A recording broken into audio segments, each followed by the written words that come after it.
Well, in a world of convenience retail, everyone is always talking about North America, Europe, and thinking about all the growth in Asia. But there's one region that often gets missed out of this equation, and that region is the Middle East, which is in many ways the land of the roadside retailer.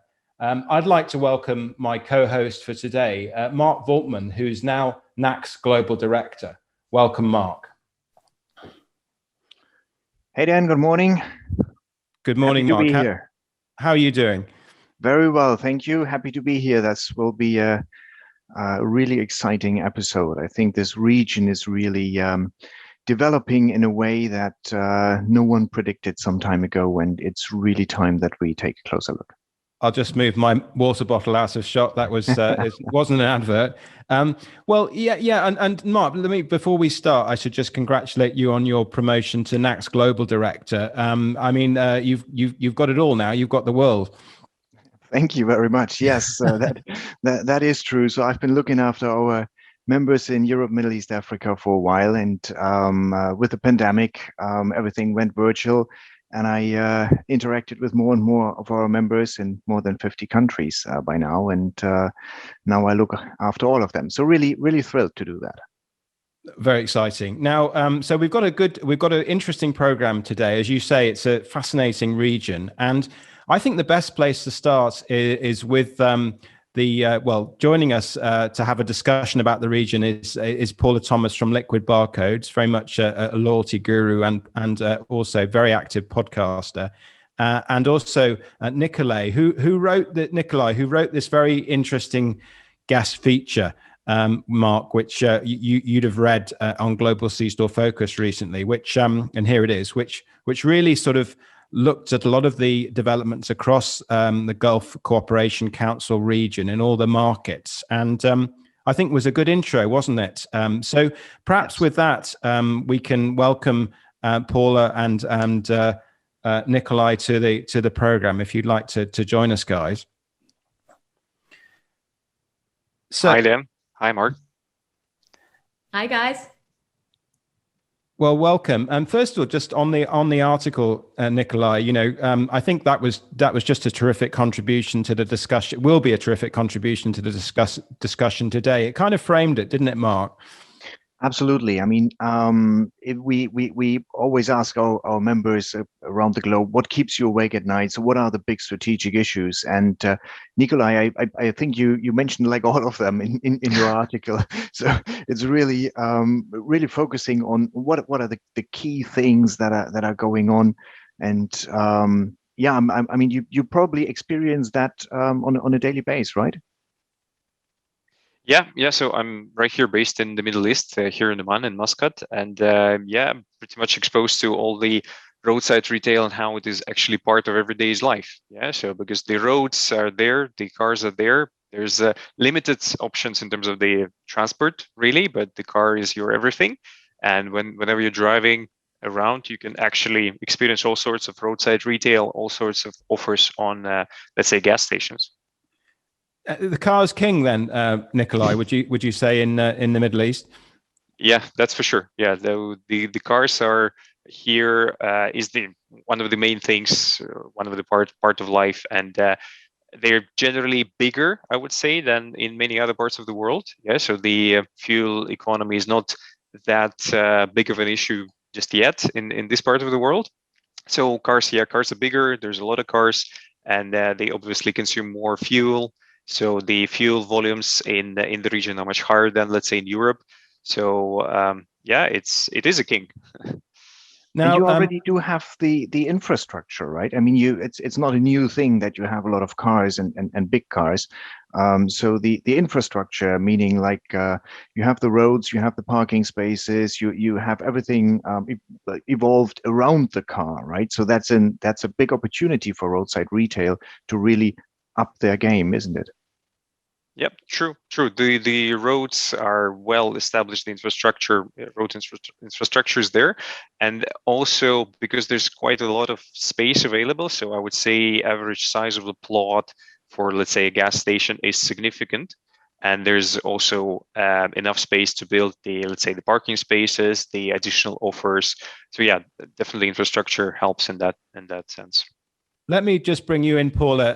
Obviously, a loyalty expert, and we'll ask you a little bit about loyalty in the region in a minute. But also a resident of Dubai, right? So you're a local.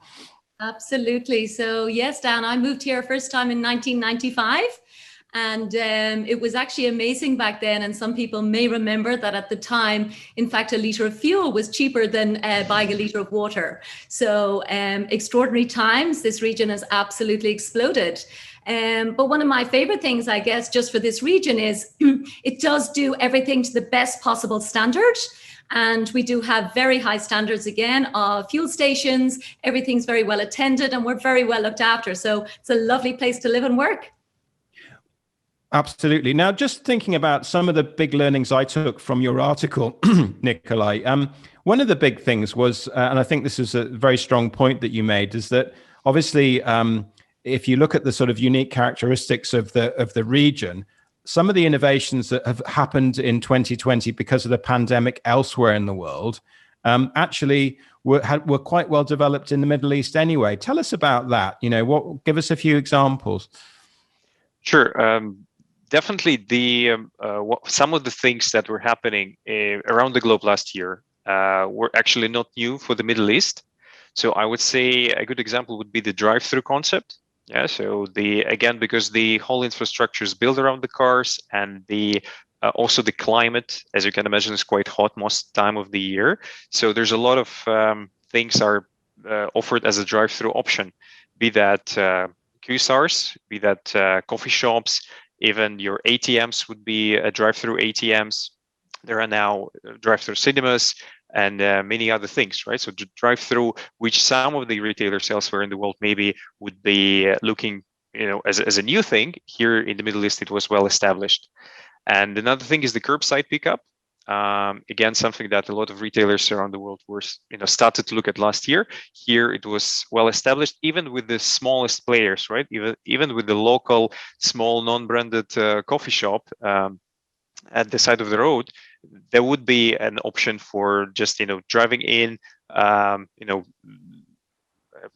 pushing the horn on the car, and then someone would step outside, take your order, and then bring it to your car. So this is a couple of examples that actually existed in the Middle East long before. That's very interesting. And of course, Mark, the drive-through, in a way, we've caught up on drive-through in many markets. I mean, we're both based in the UK, and we've seen EG Group, for instance, really, I guess, provide that drive-through offer for customers who obviously really wanted it in the last year. And you can really tell where retailers have been innovative over the past years and decades. I mean, drive-through is nothing new, right? It has been around for a long time.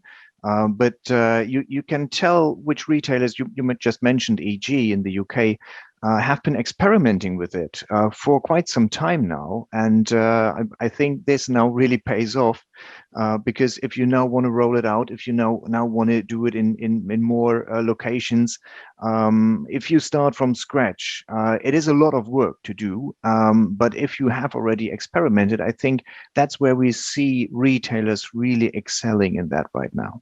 No, absolutely. Now, just thinking about the different sort of some of the different markets within the region, Nikolai, and let's just pull out a few of them. Obviously, we're going to be focused quite a lot on the UAE today because we've got ADNOC and then ENOC speaking on the program. But just let's just talk through some of the let's just think about some of the interesting things. The headlines, if you like, in each market, in a number of the markets. Why don't we just start with the UAE and just think, what's particularly interesting for the rest of the world in that market right now? Sure. So when we look at the UAE, obviously it's one of the most international places in the region. And definitely it's kind of a financial center and business center of a region for now. And there is a number of interesting retailers. Yeah, so when we have a couple of them on this program today, kind of ADNOC, they've been very innovative, and I think we will hear from them more. But when it comes to the industry in UAE as well, there's a lot of maybe not the fuel retailers, but a lot of other retailers that are interesting. So let's say there are large companies, large corporations, and it's actually generic for the region that it would be like a large family businesses, and there are some of them UAE based as well. So Majid Al Futtaim is one of the largest companies in UAE, for example, and they run hundreds of Carrefours around the globe, and as well as other type of retail and entertainment businesses. Yeah, so that's just one example. Yeah, and then we'll talk about we'll come back to the UAE in a minute. But before, just thinking about a couple of other things that I guess really grabbed me in Kuwait. There's a lot of, I mean, you said almost it's the retail heart of the Gulf. Is that, why did you say that? That struck me. Okay, so yeah, Kuwait is a very interesting market, right? Because it's a relatively small country, of course, but there's a lot of retail activities and a lot of companies who actually run the different brands, different franchises around the region are actually Kuwait-based companies, right? So, and maybe not many people would know that, but there are a couple of large corporations like Al Shaya Group, which run many different brands, including Starbucks, and they actually present not only in the Middle East, but across the Europe and even in Russia. They run Starbucks and other brands. There are other companies like Americana Group, which also Kuwaiti-based company, and they run other different brands. So they have Krispy Kreme, KFC, Hardee's in the region. So, and overall, I think the culture in the Kuwait is very much gravitating towards retail and towards eating out and having something to drink and to eat elsewhere rather than at your home. And the other, just before we move on, the other region or market that I thought was a really interesting point that you covered was the KSA, Kingdom of Saudi Arabia, and the opportunity that exists there in our channel. Just quick soundbite on that, perhaps, from you, Nikolai, before we move on. Sure. So Saudi Arabia, yeah, it's extremely interesting market. Yeah, obviously, political image of the country is maybe controversial, but when it comes to the roadside retail, it's a land of opportunities because historically it's been quite closed country. There was not so many players, especially the ones who would be operating across the country.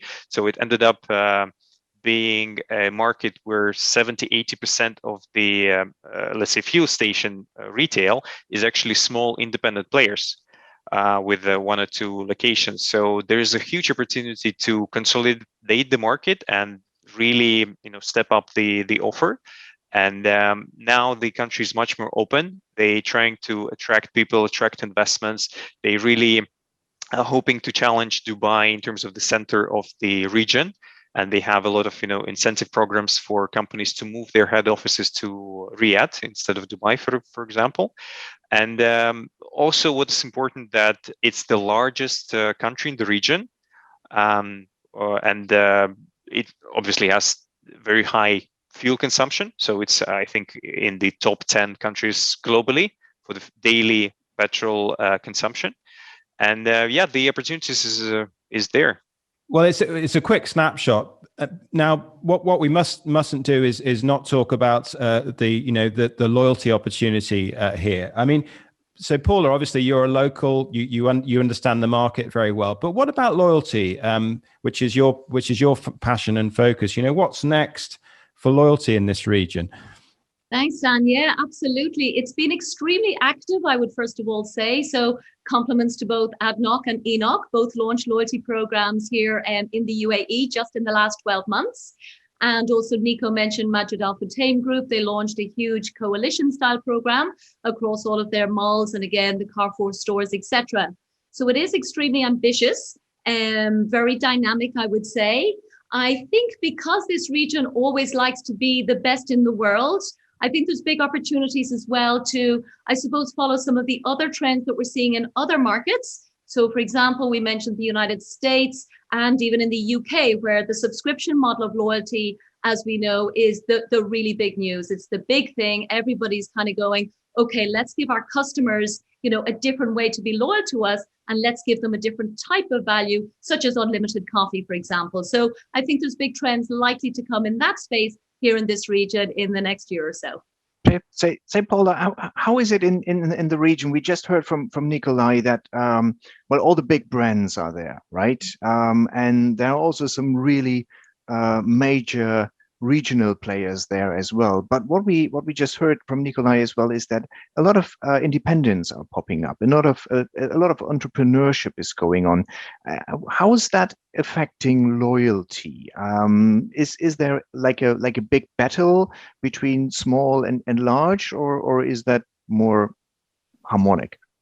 Well, I would say, again, it comes down to the level of ambition, Mark, you know, so there's a real intention to position these countries as tech hubs in the world. So, right. For example, you know, while everybody else has been saying Silicon Valley, here in this region, we've been building the tallest building in the world, for example, and bringing the expo here. So I would say everybody here believes in this region and believe we have what it takes to be the best.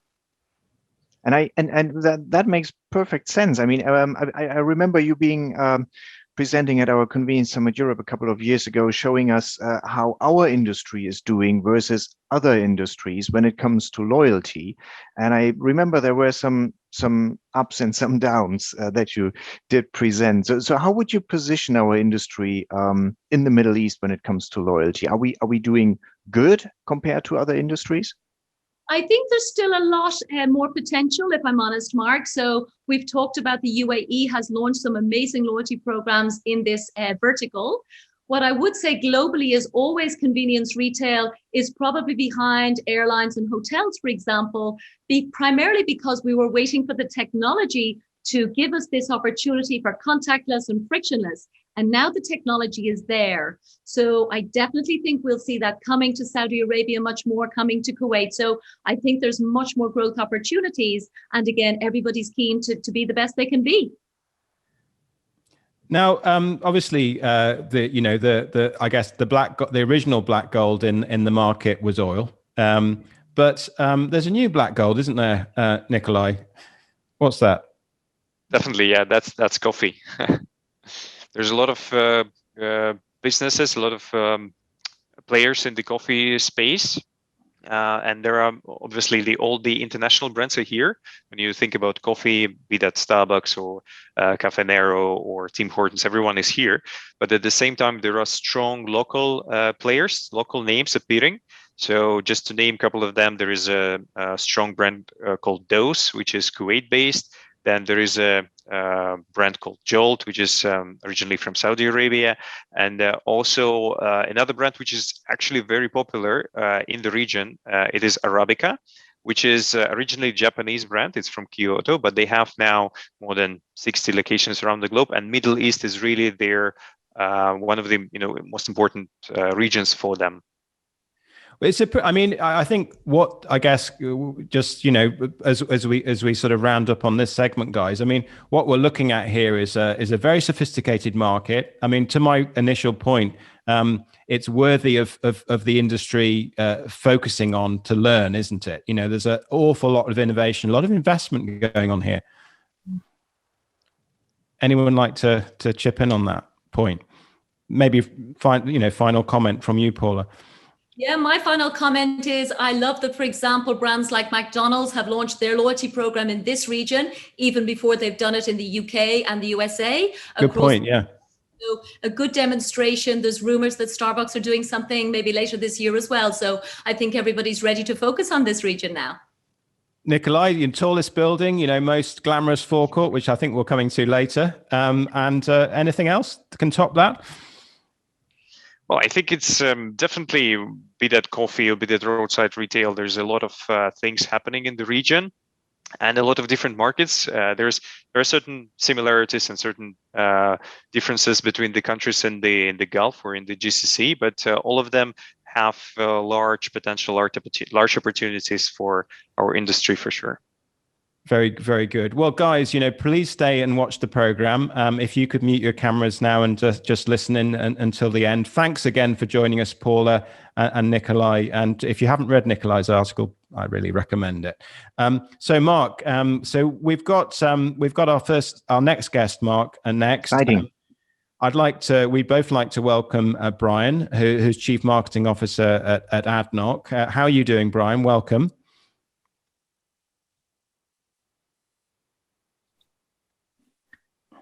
So we're just waiting for Brian to join us.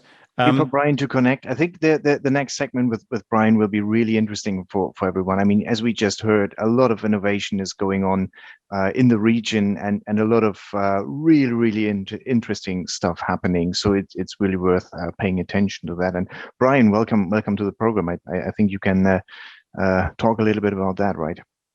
Yeah. Good afternoon, everybody. Really happy to be here today, and Dan, nice to see you again. It feels like a long time since we spoke in my Red Bull days. Well, that's because it is a long time since we saw each other, but I guess that's true for almost everybody these days, isn't it? Yes, absolutely. Really exciting times going here at ADNOC and in the region. And so I'm very much looking forward to sharing with you today some of the things happening here. Absolutely. So tell us a bit about the ADNOC distribution business and ADNOC On The Go, Brian. You know, you're going to show us some slides which look fascinating. So really, Dan, we've gone through a transformation, and it's all about what we want to be known for. And ADNOC wants to be known as modern, fresh, and a very progressive retail company. Obviously, putting our customers first, focusing on convenience first, then a digital customer experience, and then for sure a quality customer service every time. Customer experience is critical for us. In terms of our overall business, ADNOC is recognized as the #1 retail brand by Forbes in the Middle East. We obviously, as we've discussed and as Nikolai brought up, we go through a lot of fuel. And so in 2020, we went through 8.7 billion liters of fuel. And that was over 136 million fuel transactions. In terms of our network, we've got 445 retail fuel sites in the UAE. We've got 2 in Saudi Arabia with more to come. Love the comments about the excitement of some consolidation within the Saudi market. We operate 326 convenience stores. Safety is obviously a key concern of ours, as it is across all the channels. We've got about 100 stations now that are e-commerce enabled, and so we're doing a lot of work with companies like Talabat.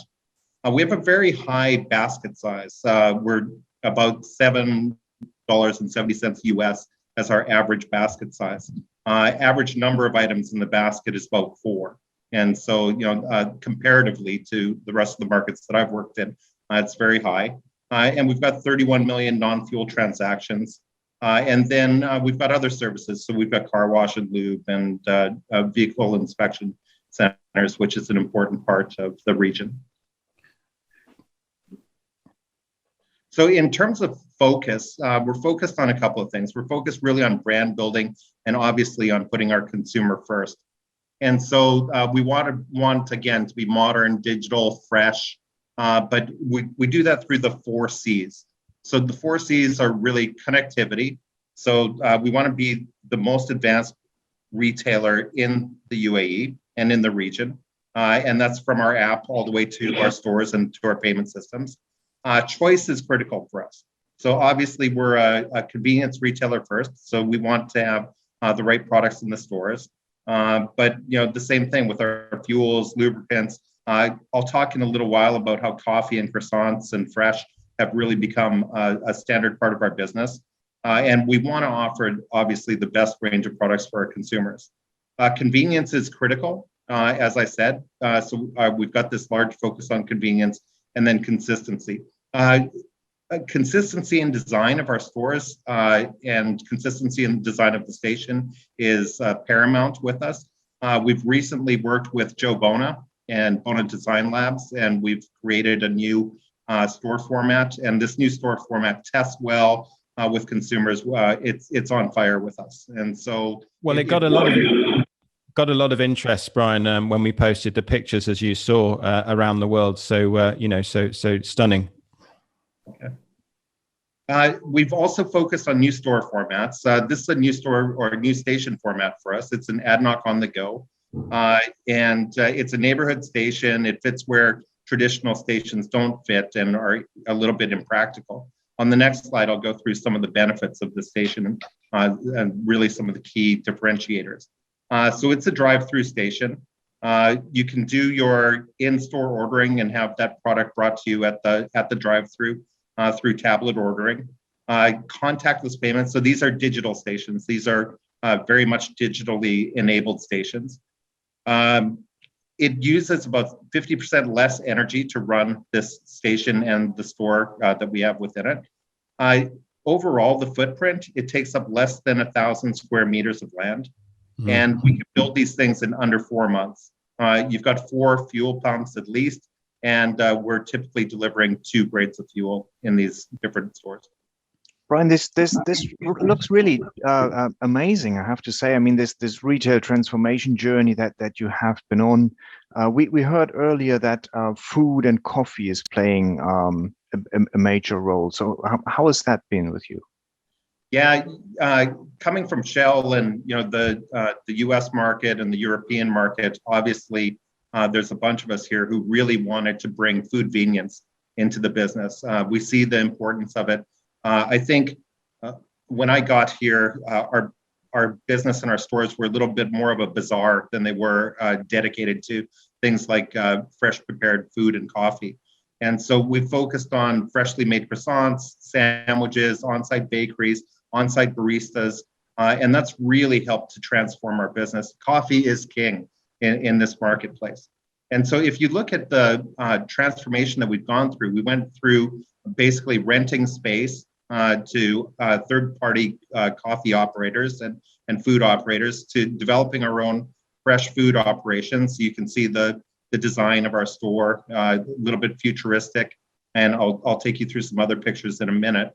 And then now we're moving into different types of foods, different types of fresh foods within the store, because our customers love the food offering.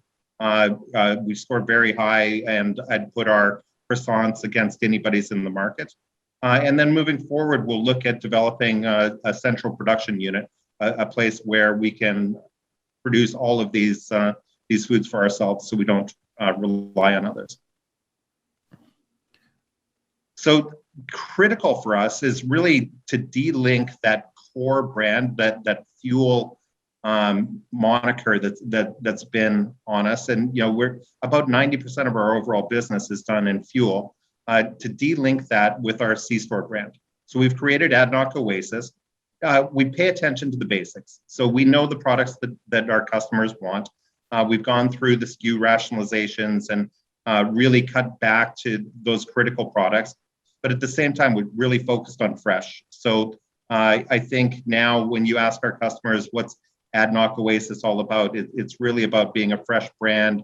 It's about offering that a great place for families to sit and eat and talk and enjoy the best cup of coffee in town and the best sandwiches and the best croissants. So here's an example. This is just a nice collage of pictures from the store. But again, we didn't forget about the basics. So we know the products that convenience stores are supposed to have. We've created seating areas. We've opened up the stores to an open store format. So we've taken out some of the gondolas. So we're not a cramped store by any means. So it's an incredible shopping experience. The average shopper is spending between 7 and 8 minutes in our store. So that's a decent amount of time, obviously. And people are staying even longer as they're enjoying their cup of coffee or their espresso or their fresh baked goods. And Brian, just thinking about data for a minute, how does data shape your decision making in the business? Yeah, we've done some amazing work with data ventures, and we've really become scientific about this. And so if you look at what we've got this treasure trove of information. And so Paula was talking about loyalty programs, and the loyalty program has given us an unbelievable key to the kingdom in terms of data. But at the same time, we've got our transaction log data. That's allowed us to do proper store clustering based off of shopping behavior. That's allowed us to really focus on assortment optimization, having the right products at the right time for the right consumers. and doing that through that store clustering segmentation. Out of shelf opportunity, out of stocks were a plague with us. We had too many products in the store. So by removing those non-productive SKUs, we've given extra space and extra attention to our top selling items, a page out of Herb Sorensen's book, I guess, and really focused on being in stock of those critical 100, 200, 300 items that are our top selling items. And then on top of that, we've become much more methodical and much more scientific about what we're promoting, looking at what's in the basket together, creating promotional opportunities out of that, and really trying to leverage what our customers like to buy together. So understanding consumer behavior is critical for us. And we've done that, again, through our loyalty data and through this data analysis of all of our T-log data.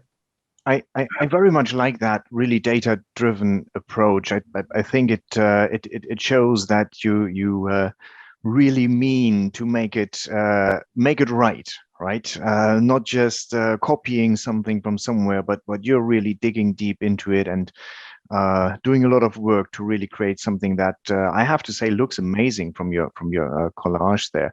I'm pretty sure that has not been easy during these pandemic times, but from what I hear is you're already pretty good when it comes to vaccinations, right? Yeah, so vaccinations were critical for us, and we're very blessed to be in a country where the government has been behind this and the company has been behind this, and so we're very proud to announce the fact that we've vaccinated 100% of our frontline staff. And so I believe we're maybe the first retailer in the world to do that as a large retailer. But that was, God willing, with the help of our local government and our company focus. But it's all about the staff and it's all about our customer safety. So we're very proud of this. Very impressive. Really, really, really good, Brian. And I think a lot of interest around the world in what you're doing, and particularly some of the new concept work that you've done. I think we could spend an hour on that easily, but we need to move on to the next section. So all there is to do is really thank you for joining us today. Please stay and watch the episode to the end. But lovely to catch up, Brian. I'm sure we'll see you again in the flesh, maybe at the next show. That would be the next chance, perhaps. Perfect. Thank you all very much. Terrific. Thanks, Brian. Right. Well, for our next segment, we're staying with the UAE, but we're going to hear from ENOC, and I'd like to welcome ENOC's Managing Director for Retail, Zaid AlQufaidi. If you'd like to join us, Zaid. Hey, good afternoon, gentlemen. Good afternoon. Good afternoon. Welcome. So delighted that you could join us. We've covered a lot of the region, and I think it would be impossible not to focus a little bit on what ENOC have been doing, because I think you've really been capturing the news a little bit lately. Is that fair to say? Well, thanks, Dan, for the opportunity. Actually, I'm glad that you said that, because there was a lot of work that we have been putting in the last 2 years actually to come up with unique projects. And also there are a lot of excitement because the UAE will be hosting the Expo. Unfortunately, because of the COVID, it's been postponed, but that gave us a little bit of a breather to focus more on projects and to complete some of these projects. But really it's an exciting time. So we have recently unveiled a new project, which we are eminently proud of. This is actually, I think it's a world first in many aspects, which we'll be talking about shortly. Station of the Future, which we have actually positioned close by the Expo 2020 Dubai. Well, it certainly captured everyone's interest, and I think we're going to see, we're going to find out a bit more about it with your slides now, Zaid. So tell us a bit about the inspiration behind the Station of the Future, because it's a very interesting story. Well, first of all, we are actually, our presence at the Expo, it's a great opportunity for us to represent the industry. And in particular, the fuel retailers to be present within the vicinity of Expo. This is really a great opportunity. Now, just to give you a little bit background, Back in April 2018, when ENOC Group decided to actually put hands and strategically partner with Expo 2020, one of the services that we've been asked to provide is to provide to support the logistic fleet of the Expo 2020 by providing the fuel and other services. So when they built the Expo, it's actually away from the city. Basically, was nothing there in that area, but amazing how in this region, how they can transform things so quick. So now we have a whole new district, new city in the Expo 2020. So we decided to build a service station that can provide all the support to the fleet of Expo and also the visitors. Looking around and seeing what the government they have done so far, they have invested huge amount of money by building amazing facility. I mean, looking at all the almost 200 countries will be representative at the Expo with the kind of facilities and pavilion that they have built is just amazing.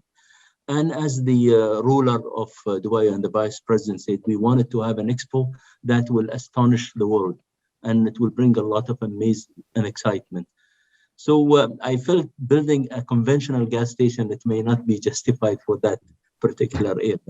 So we decided to go with a global actually competition in terms of design. And we have received fascinating designs, and it's really, I wish we could build all of them.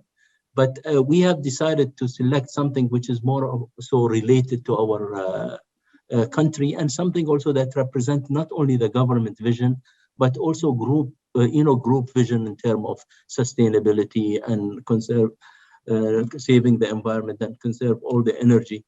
We decided to go with the Gulf tree, and just for the global audience, the Gulf tree is actually, this is the national tree of the UAE. And it's a symbol of actually shelter and stability. And also in the past, people use it as a rest area. When people travel before the roads travel on camels, they use the Gulf tree as a place to rest and also take a breather and also to have maybe a meal. So we try to transform this idea into the modern and present age by building the Gulf tree out of all the new material, that's the construction material, and also replacing the camel, which is a mode of transport, with the vehicle, or maybe in the future is going to be the autonomous vehicle. So the idea, this is where the idea comes from. And I mean, today the technology actually helped us to make something unique, something and iconic that will stand, and I'm sure it's going to last for a long, long time.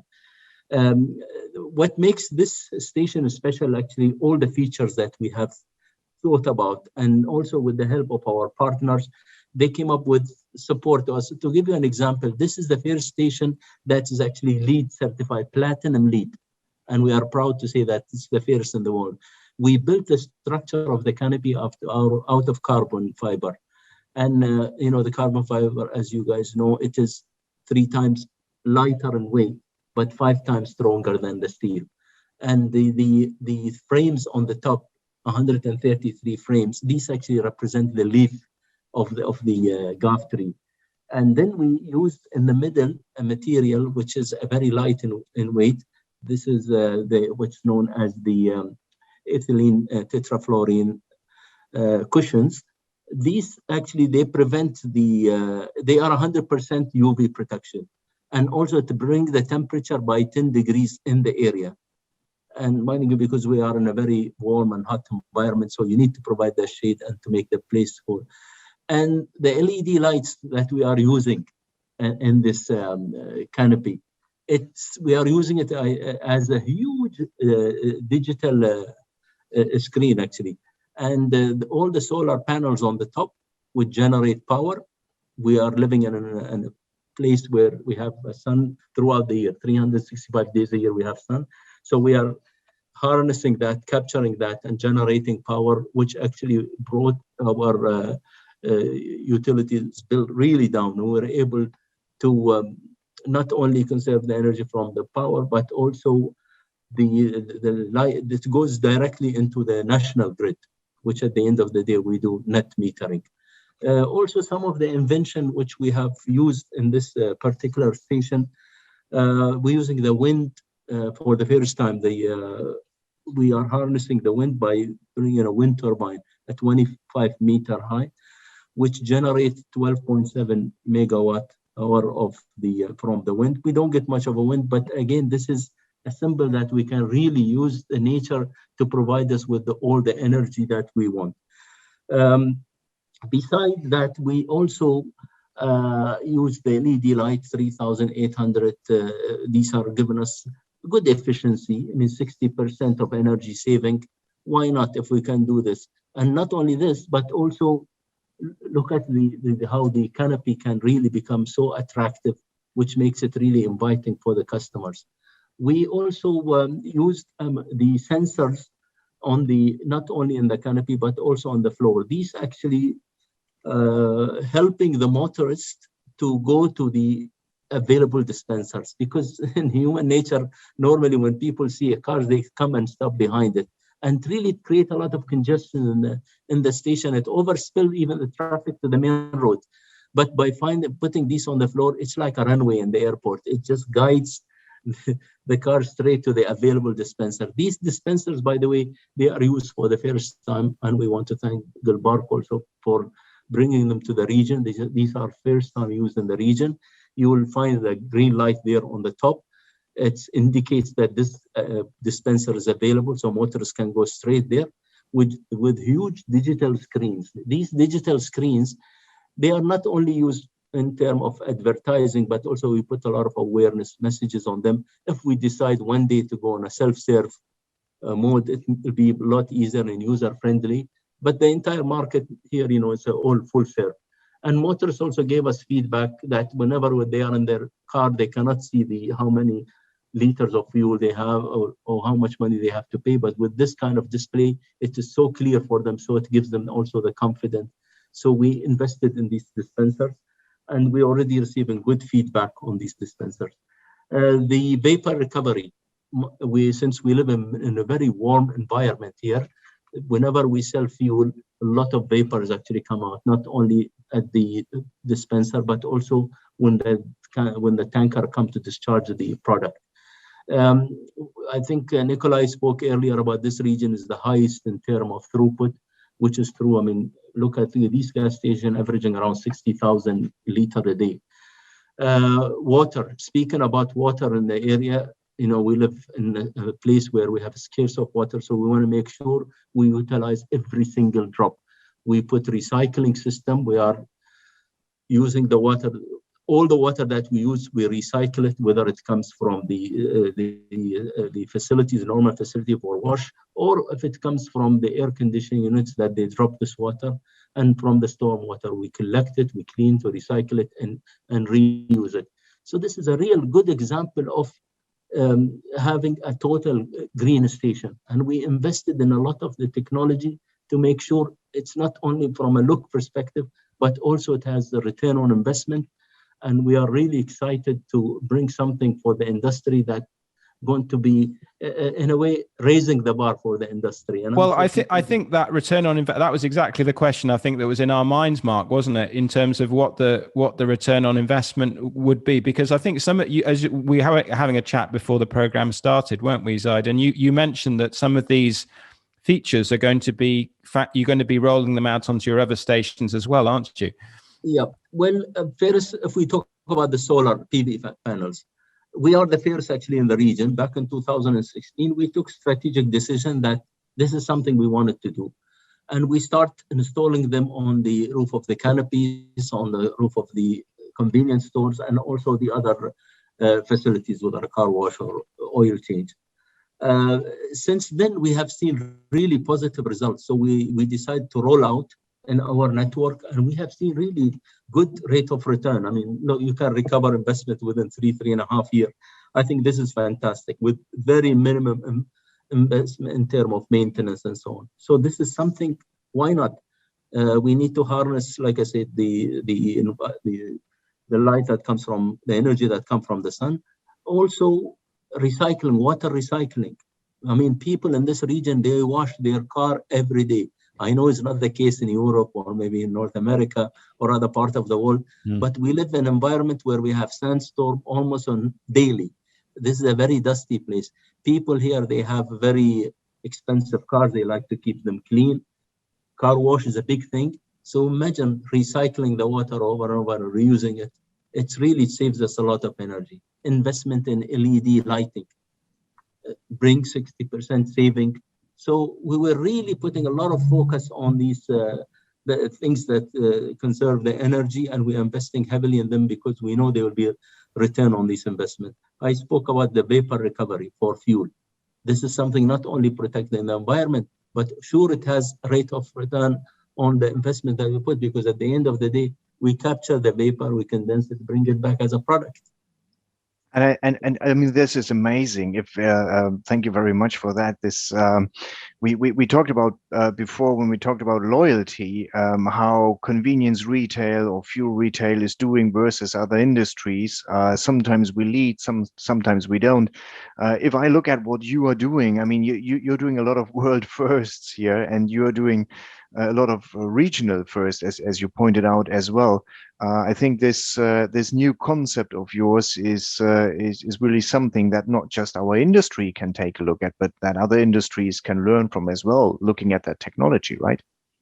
Yeah, well, Mark, a lot of these things actually stems from the government vision and the leadership vision in terms of innovation and in terms of really making as we call it, headlines here, because Dubai always been in the forefront, being the first in a lot of things. And ENOC by itself also been always in the forefront when it comes to retail. We always say we are the first to do this, and we are not really scared. We say we're going to invest in this, and I'm sure it's going to work. Look at this is an example we call Station of the Future, something really unique, no one has done before. And this, I just talked about just the forecourt. I mean, think about now if we walk into the convenience store with all the things that we put there, it's really fascinating. And we know the consumer also behavior is changing. So we are predicting that's what's going to happen. So that's why we are taking the initiative and being proactive, and we're making this change. So we've been very innovative company. We've been very creative, and we are always the region first in all these services and products. Well, it's fascinating, and I think we're going to look at the Zoom convenience format that you were just mentioning now, aren't we? There it is. Yeah. So again, for this is again the Zoom, which pertain to the Station of the Future. If we see the ceiling, I mean the lighting system, LED, which is again matches the design. We have worked on the shelving of the convenience store. We kind of lowered them so they will be visible from everywhere. And we introduced products also first in the region, because we notice now gluten-free become really a big thing in the region. And with the technology that we brought into the convenience store, the self-checkout, we know it is something that the consumer really looking for instead of queuing so they can transact. But with the pandemic and COVID, we've seen that people actually prefer staying in their car. And I think Nikolai touched base on this. Drive-through become really is the thing of the what consumer prefer. So the idea we thought about, instead of having the customer going to our convenience store, why don't we bring the convenience store to the customer while they are in their car? And I think Brian talked about we bringing these digital tablets to the consumer. The 3 minutes or 5 minutes they spend for topping up their car with fuel, you give them the digital tablet, or we can just order whatever they want, and it gets delivered to them from the convenience store to the forecourt. Also, we partner with the aggregators. So a lot of deliveries take place. We were really impressed how that thing is really picked up, because I think our strength is in our network. We are almost covering everywhere. So it will be a lot easier for the aggregator to deliver whatever it is to the customer, because they are so close to their place. Even customers, they impressed how fast the product is reached to their place. And everything transacted digitally. They pay from their mobile. So it's again is contactless, it's touchless, it's so convenient. So we are changing actually the understanding of convenience business. Well, it's tremendous, Mark. It's just astonishing. I think looking through the breadth of what you've done there, Zaid. And I know you're originally an engineer, so I'd just like to congratulate you on some of the the leaps of imagination that you've taken. I think with the work that you've done. Obviously, the canopy has got a huge interest around the world in our industry because of some of the things that you've done with it. And what it made me think, it's this idea of what is old is new again. You're thinking about, I guess, in the 50s and 60s when these canopies first appeared above gas stations, and it looked like something out of Star Trek. And I mean, this looks like something out of, maybe not Star Trek, but the future, and